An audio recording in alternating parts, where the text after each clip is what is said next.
There's an interesting effect up here that can happen at 7:32 on a morning with clouds and sunshine near the end of October. I have to make sure I say that part. 7:32 in June wouldn't work the same. But look at that, if you can see it, there's a kind of glow on the hill, on the hillside. Very poetic.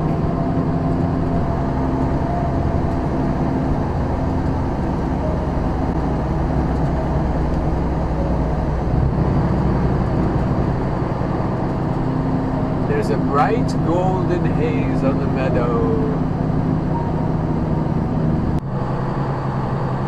Here's the day I was telling you about when I was just editing the video that I made yesterday and the day before. I said I was in Womelsdorf, which is back behind me. This is Robizonia. I was a mile south of Womelsdorf, so I didn't actually get to it.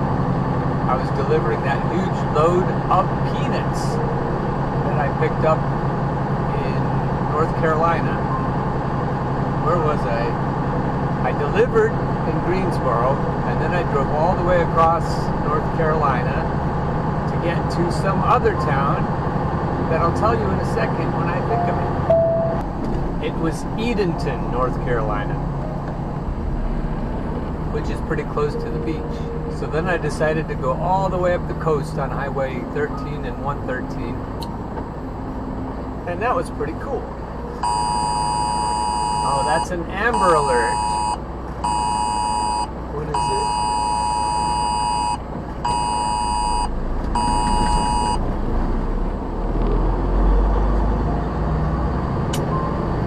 I bet truck drivers are more likely to be able to catch any perpetrators who are kidnapping people.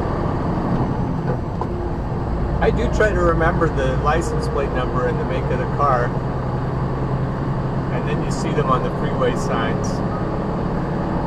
There's a chance that I might someday see somebody absconding with someone else. Okay, here's a kernel of what's been bubbling in my head. She just said, accident reported on Highway 222, which is, of course, where I'm driving, because I'm always driving on Highway 222, even in my sleep. It's the end of October. In this part of Pennsylvania, that's the peak. Where I lived in Erie, up near Lake Erie, the middle of October was the peak. Just passed.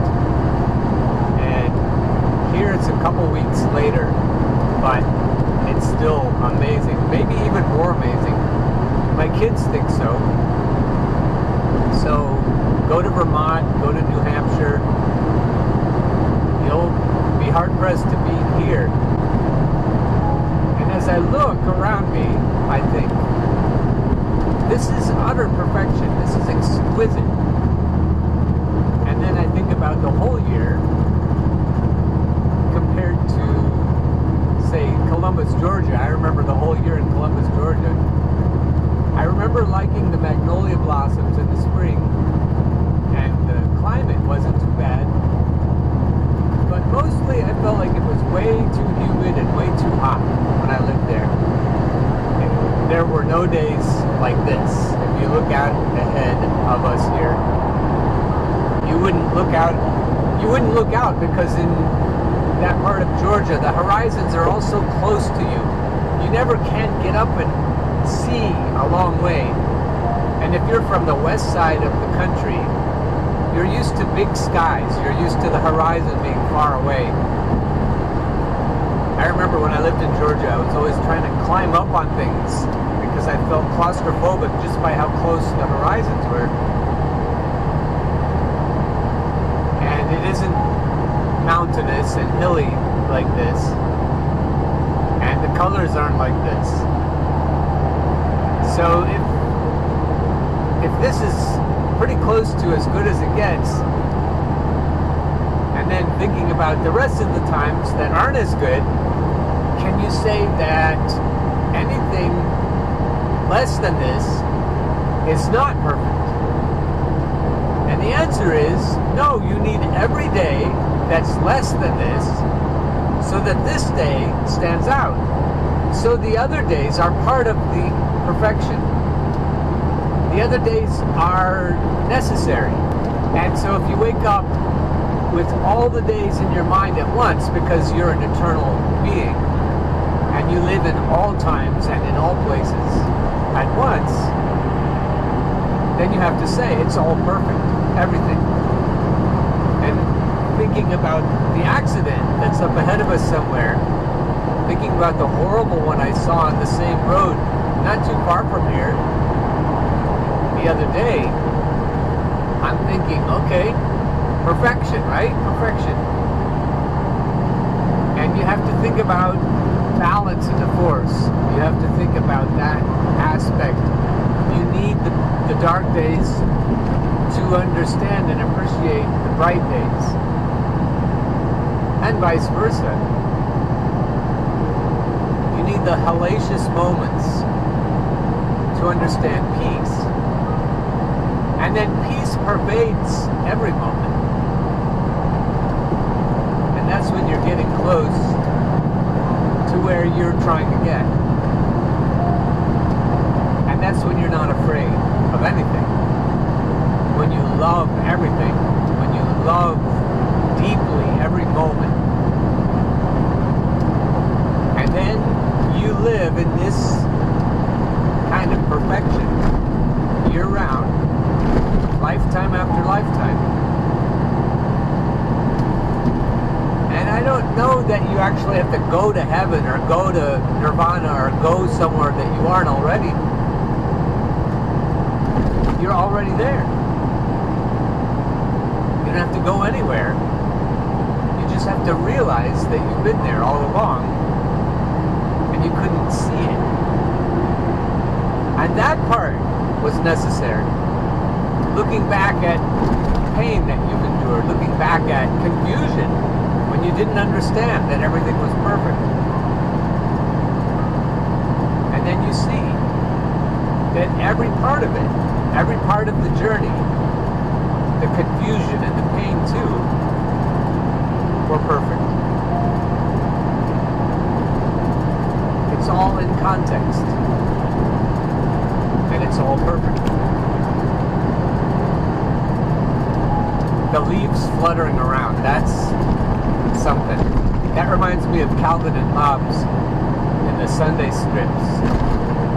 And I think Bill Watterson grew up not too far from here. He grew up in this kind of environment. His falls looked like this. And his winters looked like winters look in Erie. I don't know that they were as long, but the woods, when he draws the woods, they look like the woods on the farm I used to own in Erie County. I had 80 acres of pristine woods and a few fields. Best hunting anywhere. Just amazing.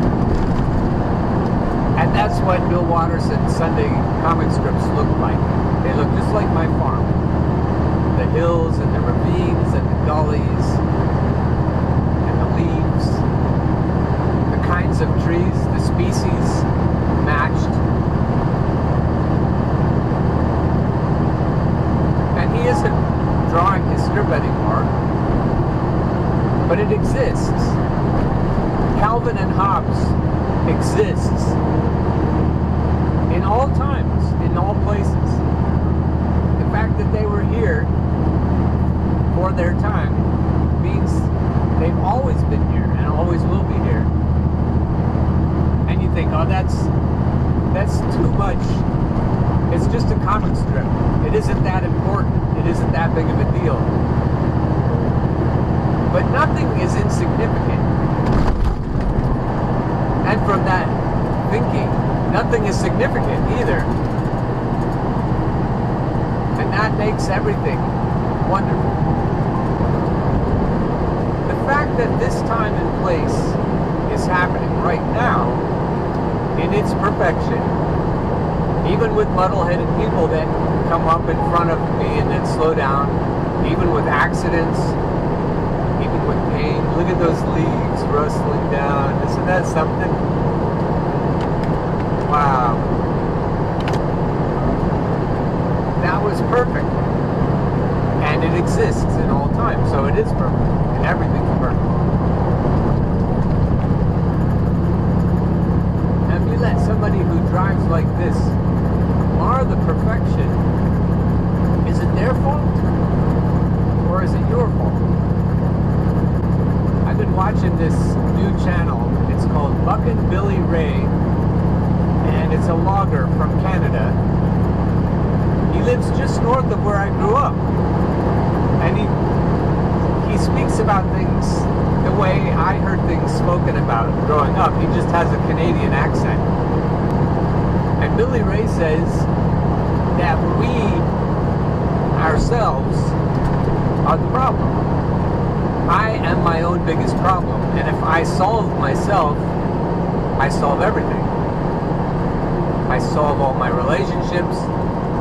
I solve the way people act when they're driving or anything they're doing around me, or not where I can see them, because it's all connected.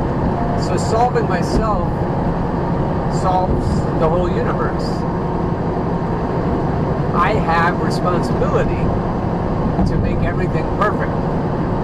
And if it isn't perfect, I'm the only one to blame. I have power to fix everything. And I have responsibility. I have culpability. That's tough. You're walking that edge again with victim shaming or blaming. You're saying that if it isn't perfect, you're saying to other people, if it isn't perfect, it's your fault. You're the reason it isn't perfect. It isn't the Republicans' fault or the Democrats' fault or the oligarchs' fault. You can make it perfect. Right where you are. That's daunting, because it doesn't allow us to blame anything or anyone for anything that isn't perfect. That's really the whole thing. I've been musing about that, not wanting to accept it, not wanting to believe it, but I keep coming around and around and around. I like to go out and around, like Washington, D.C. or Baltimore. I don't like to go right through the middle where all the turmoil is. I like to avoid it. But even so, I can't always avoid what I'm trying to avoid. And that's been the case here. I try to go out and around, but eventually I come to the conclusion that I'm responsible for everything. And there's no need and no efficacy for complaining. It just isn't going to do anything. Or even trying to fix everything. Just getting right to myself, my own emotions, turning the little set screws on my carburetor like I do on a power saw, getting it tuned just right. It's such a sweet sound when it's perfect. And when you get yourself to that place, the place just right, you make a sweet sound. And everything in your universe is perfected as you